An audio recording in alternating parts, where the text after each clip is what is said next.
Assalamualaikum warahmatullahi wabarakatuh. Bersama saya Bambang Sadono di channel Inspirasi Jawa Tengah. Mudah-mudahan channel ini benar-benar bisa memberi inspirasi, memberi motivasi, edukasi, informasi, dan syukur bisa mencarikan solusi. Saya sudah bersama dengan Pak Joko Santoso SEMM, Ketua Partai Gerindra Kota Semarang, sekaligus juga Ketua Fraksi Partai Gerindra di DPRD Kota Semarang. Apa kabar Mas Jos? Baik, alhamdulillah Pak Bambang. Yes. Assalamualaikum warahmatullahi wabarakatuh. Waalaikumsalam warahmatullahi wabarakatuh.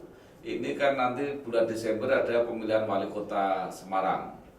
Nah, pertanyaan saya kepada Mas Jos sebagai ketua Partai Gerindra, ini kok kelihatannya calon-calonnya masih sepi-sepi begini. Kenapa?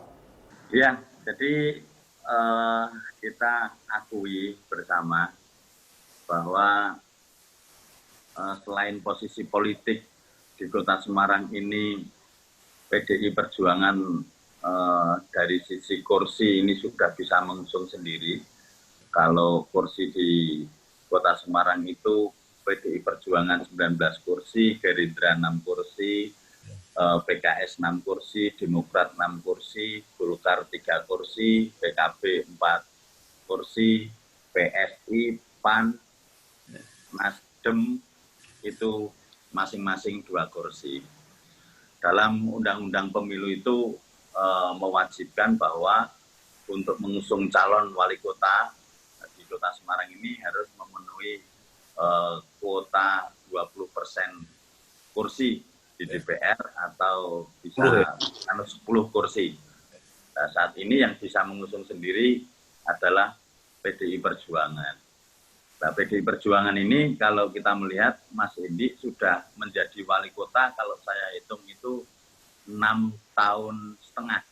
6 tahun setengah, saya hitung ketika beliau awal jadi wakil wali kota, 1 tahun setengah, terus jadi PJ PLT wali kota 2 tahun setengah, 1 tahun setengah menjadi wali kota yang definitif. Nah, saya hitung berarti dengan kepemimpinan yang terakhir 5 tahun berarti 6 tahun setengah. Undang-undang mengamanatkan kalau 1 tahun setengah atau belum ada separuh memimpin wali kota itu belum dihitung, makanya Mas Hendi masih bisa untuk mengikuti kontestasi politik berikutnya. Berarti Mas Hendi sudah memimpin di Kota Semarang mulai dari wakil sampai wali kota ini kalau saya hitung 11 tahun. Nah, ini yang kalau menurut saya namanya orang memimpin 11 tahun itu pasti sudah mengasah.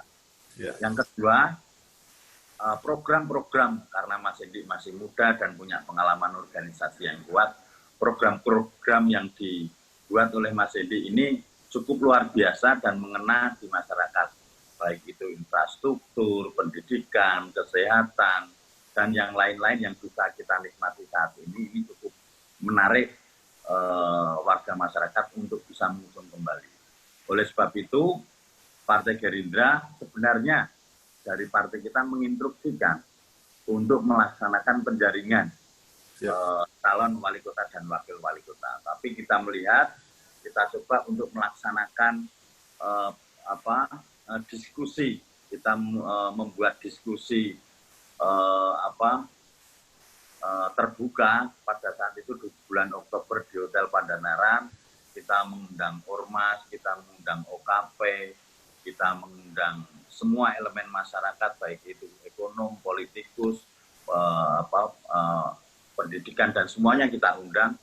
Itu hampir semua naga-naganya sama bahwa Mas Hendi ini sebagai wali kota bagus dalam memimpin dan bisa diperjuangkan kembali untuk memimpin Kota Semarang. Oleh sebab itu, kita menyampaikan usulan kepada DPP bagaimana kalau Kota Semarang ini akan minta informasi input dari, kalau dari luar kita sudah mendapatkan kegiatan, dari hasil kegiatan itu kita mencoba tanya ke struktur partai. Struktur partai juga baik itu PAC maupun ranting kita kumpulkan hampir sama. Hampir sama. Sekali-kali kita juga harus bergabung karena wali kotanya juga bagus. bisa enggak kita tidak usah membuat penjaringan, kita mengusulkan kepada DPP melalui DPP untuk mencalonkan kembali Mas Hendi untuk menjadi wali kota. Jadi Pak Hendi ini, Pak Hendra Prihadi ini kecuali didukung oleh kekuatan politik yang cukup dominan, gitu ya. Partai Gerindra menilai bahwa prestasi pemerintahannya juga bagus, gitu kira-kira ya kesimpulannya. Ya, ini memang di tradisi PDIP menurut pengamatan saya ini agak di luar pakem ya. Biasanya PDIP itu kalau menentukan calon itu di saat-saat terakhir. Tapi ini jauh-jauh itu sudah diputuskan kan.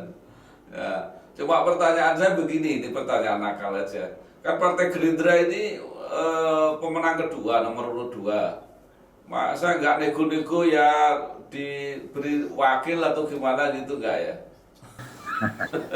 Kita realistis saja Pak Bambang. Iya. Realistisnya kita hanya 6. Yeah. Dan kemarin PDI itu kalau kita mungkin selisihnya tidak terlalu jauh, mungkin kita akan nego minta wakil. Iya.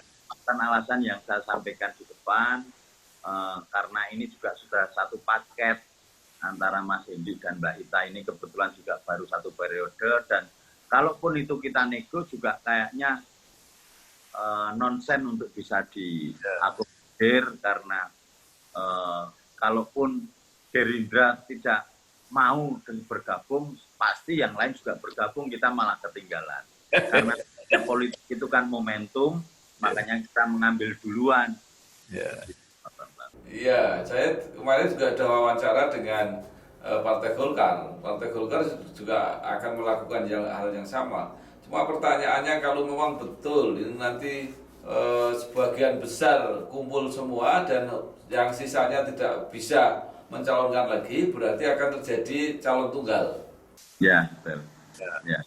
Apakah ada cara gitu ya? Yang saya khawatir kalau calonnya tunggal, kemudian jadi itu menjadi sangat kuat, sangat dominan sehingga susah dikontrol, susah mendengar, susah dikritik. Gimana?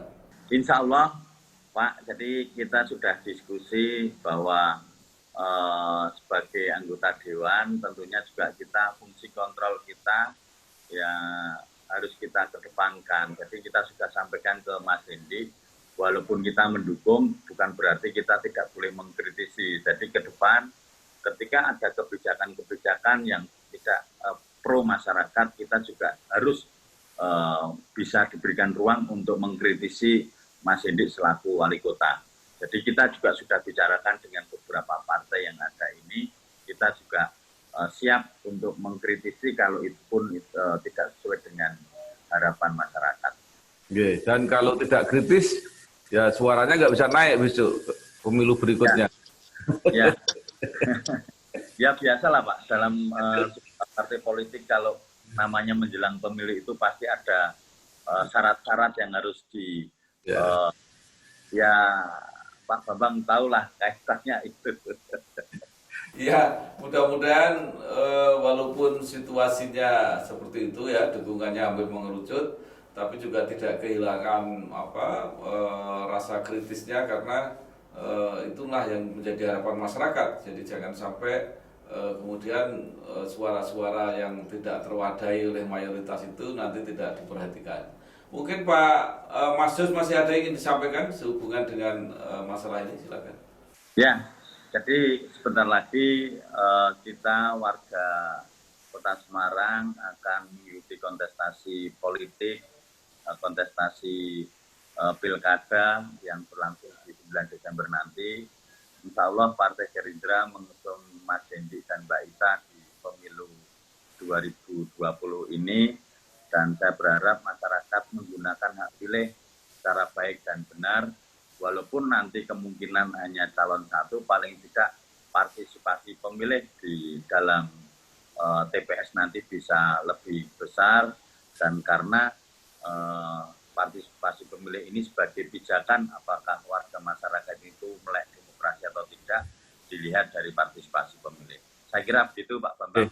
Baik. Mas Joko Santoso, SEMM, Ketua Partai Gerindra Kota Semarang. dan Ketua Fraksi Partai Gerindra di DPRD Kota Semarang. Terima kasih telah memenuhi permohonan wawancara dari channel Inspirasi Jawa Tengah. Mudah-mudahan kita ketemu lagi di waktu-waktu mendatang dengan tema-tema yang berbeda. Matur nuwun, wassalamualaikum warahmatullahi wabarakatuh.